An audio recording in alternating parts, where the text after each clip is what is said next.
Friends అందరికీ నమస్కారం అండి. తెలంగాణ రాష్ట్ర వ్యాప్తంగా ఆసరా చేయుత పెన్షన్ లబ్ధారులకు సంబంధించి ప్రభుత్వం నుంచి ఇప్పుడిప్పుడే ఇంపార్టెంట్ ఫ్లాష్ అప్డేట్ అయితే రావడం జరిగిందండి.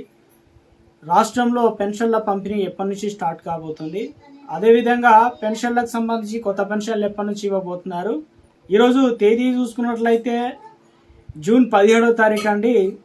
ఈరోజు ఉన్నటువంటి టాప్ 5 ముఖ్య అప్డేట్ ఏంటనేది కూడా తెలుసుకుందాం. వీడియోని చివరి వరకు చూడండి, అర్థమవుతుంది.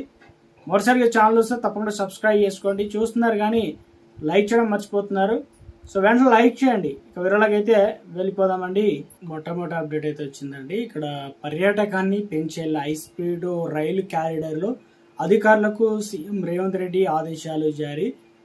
ఇక నల్లమల్ల, అనంతగిరి, సోమశిలలో బుల్లెట్ రైలు స్టేషన్లు కాకతీయ చరిత్ర స్ఫూర్తించేలా వరంగల్ విమానాశ్రయం అంటూ విత్తనాల నుంచి కొనుగోలు దాకా సమగ్ర కార్యాచరణ అమలుకు అధికారులు ప్రత్యేక కమిటీ.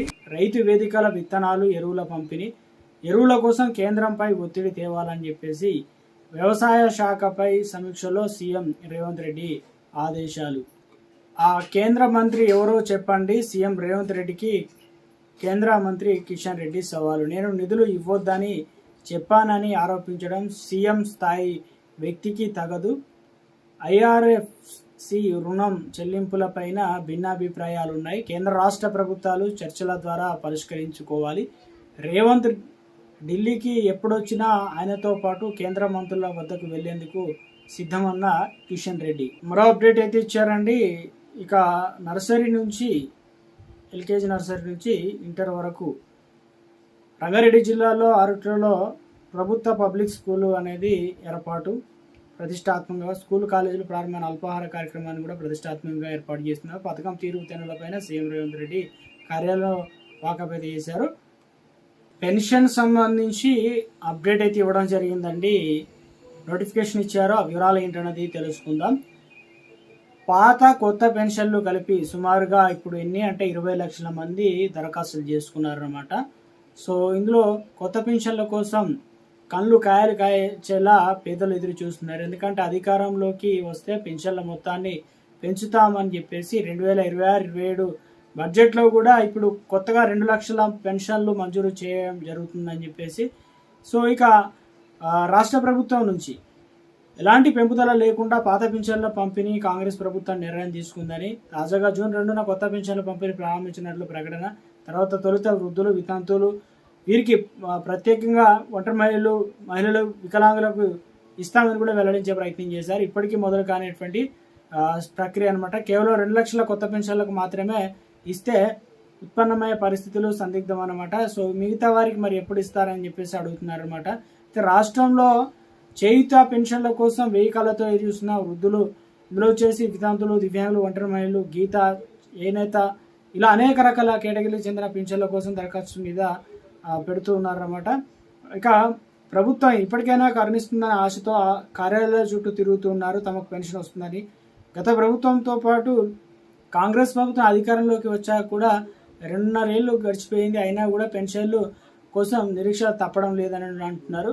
సో ఇక పెంపు సరే మంజూరు ఏదని అంటున్నారు. కాంగ్రెస్ పార్టీ తన ఎన్నికల మేనిఫెస్టోలో ముఖ్యంగా పెన్షన్లు 6,000కు ప్రస్తుతం 4,000 రూపాయల నుంచి 6,000 పెంచిస్తామని, వృద్ధులకు, వితంతులకు, ఇతర కేటగిరీలో ఉన్న వారందరికీ 4,000 రూపాయల పెన్షన్లు అంటే ప్రస్తుతం ఇస్తున్న 2,000 రూపాయల పెన్షన్లు పెంచుతామని చెప్పేసి హామీ ఇవ్వడం జరిగిందనమాట.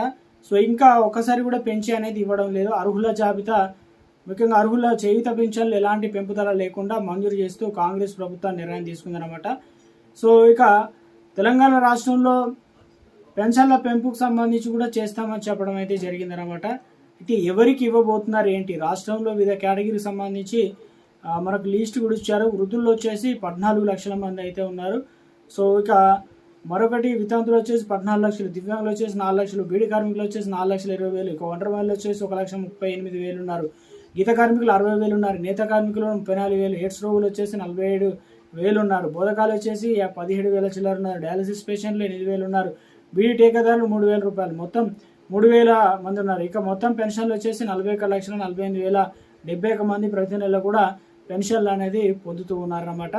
సో ఇందులో వచ్చి దరఖాస్తుకు సంబంధించి స్వీకరణ, ఇక ఎవరు అర్హులు ఏంటన్నది కూడా ముఖ్యంగా ఇందుకు సంబంధించి చెప్తున్నారు. ఏంటంటే మండలాలు, పట్టణాలు, మున్సిపాలిటీల్లోనూ స్థాయిలోనూ వివిధ కేటగిరీలో చాలామంది దరఖాస్తులు అయితే తీసుకుంటున్నారు. కానీ వాటిని ఎవరు అర్హులు ఏంటనేది కూడా ఎంక్వైరీ చేయడం లేదంటున్నారు. అయితే దరఖాస్తు స్ఫూర్తిని ఆదేశాల సంబంధిత అధికారులు కూడా ఇక అందడం లేదని చెప్పేసి అధికారులు చెబుతున్నారు.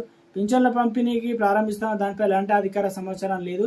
సో అప్పుడైనా అర్హుల జాబితాను ముఖ్యంగా సిద్ధం చేసి పంపవద్దంటూ జిల్లా మండల అధికారులకు సంబంధించి సూచిస్తున్నారన్నమాట. దరఖాస్తు పరిశీలనలో భాగంగా ముందుగా ఆయా కేటగిరీల కింద అన్ని డాక్యుమెంట్లు పరిశీలించి అర్హులను గుర్తించాక పరిశీలన క్షేత్రస్థాయిలో పంపిస్తారని, అక్కడి నుంచి పింఛన్దారులు అర్హుడే నివేదిక అందాక డేటా ఎంట్రీ అనేది చేసి ఆమోదం తెలుపుతామని చెప్తున్నారు. సో ఈ రకంగా ప్రక్రియలు ఎలాంటి ముందడుగు పడడం లేదని చెప్పేసి సో అంటే మొత్తం తెలంగాణ రాష్ట్ర వ్యాప్తంగా దరఖాస్తులకు స్పష్టం చేస్తున్నారన్నమాట. అయితే మొత్తం 20 లక్షల వరకు దరఖాస్తులు పెండింగ్లో ఉంటే 2 లక్షలకు మాత్రమే కొత్త పెన్షన్లు అనేది, మిగతా వారు ఎప్పుడు ఇస్తారని చెప్పేసి వెంటనే ఇవన్నీ కూడా అర్హుల్లో ఇవ్వడం కూడా అధికారులు తలపోటుగా తయారని చెప్తున్నారు. అంతకంతకు పెరుగుతున్న ఆశావాహుల సంఖ్య గతంలో ఉన్న వాటికంటే 41 లక్షలు ఉంటే ఇప్పుడు దాదాపుగా 43 లక్షల వరకు అయితే చేరిందనమాట. వివిధ కారణాలతో అనర్హులను 3.5 లక్షల మంది పెన్షన్లు తొలగించినట్లు సమాచారం. ప్రభుత్వం ఏర్పడినప్పటి నుంచి ఇక కొత్త వారికి కూడా ఇవ్వడానికి ఏర్పాట్లు అయితే చేస్తున్నారు. ప్రజాపాలన దరఖాస్తు చేసుకున్న సంఖ్య చూసుకున్నట్లయితే కాంగ్రెస్ పార్టీ అధికారంలో వచ్చిన 2.5 ఏళ్ల ప్రజాపాలన మంత్రులు, ఎమ్మెల్యేల ద్వారా ఇతర పింఛన్ల కోసం 19 లక్షల దరఖాస్తులు వచ్చినట్లుగా, వీటిలో అత్యధికంగా 12 లక్షల దాకా వృద్ధాప్య పెన్షన్లు ఇవ్వాలని కోరుతున్న 6 లక్షల మంది వచ్చేసి వితంతుల పెన్షన్, 3 లక్షల దాకా దివ్యాంగుల పెన్షన్ దరఖాస్తు చేసుకున్నట్టు తెలుస్తుంది. సో ఇక గతంలో బీఆర్ఎస్ ప్రభుత్వంలో 70,000 మంది దరఖాస్తు కూడా తీసుకున్నారనమాట. సో ఇందులో చెప్తున్నారు ఏంటంటే వితంతు పెన్షన్ల కోసం దరఖాస్తు చేసుకుని 5 ఏళ్ళు అయినా కూడా గతంలో ప్రభుత్వం తర్వాత కాంగ్రెస్ ప్రభుత్వం దరఖాస్తు చేసుకున్న వారం అధికారుల చుట్టూ తిరుగుతున్న అయినప్పటికీ ఇప్పటికి కూడా పెన్షన్ రాలేదని చెప్పేసి కోరుతున్నారనమాట మహిళ. సో ఇందులో తెలంగాణ రాష్ట్ర వ్యాప్తంగా పెన్షన్లకు సంబంధించినటువంటి కొత్త పెన్షన్లు ఎప్పటి నుంచి ఇవ్వబోతున్నారు ఏంటనే దానిపైన కూడా అప్డేట్ అయితే వచ్చిందనమాట. ఎందుకంటే రేపు రాష్ట్రంలో క్యాబినెట్ భేటీ అనేది ఉండబోతుంది. వివిధ సంక్షేమ పథకాలు, రాష్ట్ర పరిస్థితులు, వీటన్నిటిని రాష్ట్ర క్యాబినెట్లో చర్చించి నిర్ణయాలు తీసుకునే అవకాశాలు అయితే ఉన్నట్టు చెప్తున్నారు అనమాట. సో మొత్తం మీద పెన్షన్లకు సంబంధించి మరి కొత్త పెన్షన్లు ఎప్పుడు అందిస్తారు ఏంటనే దానిపైన కూడా అప్డేట్ ఇచ్చారు.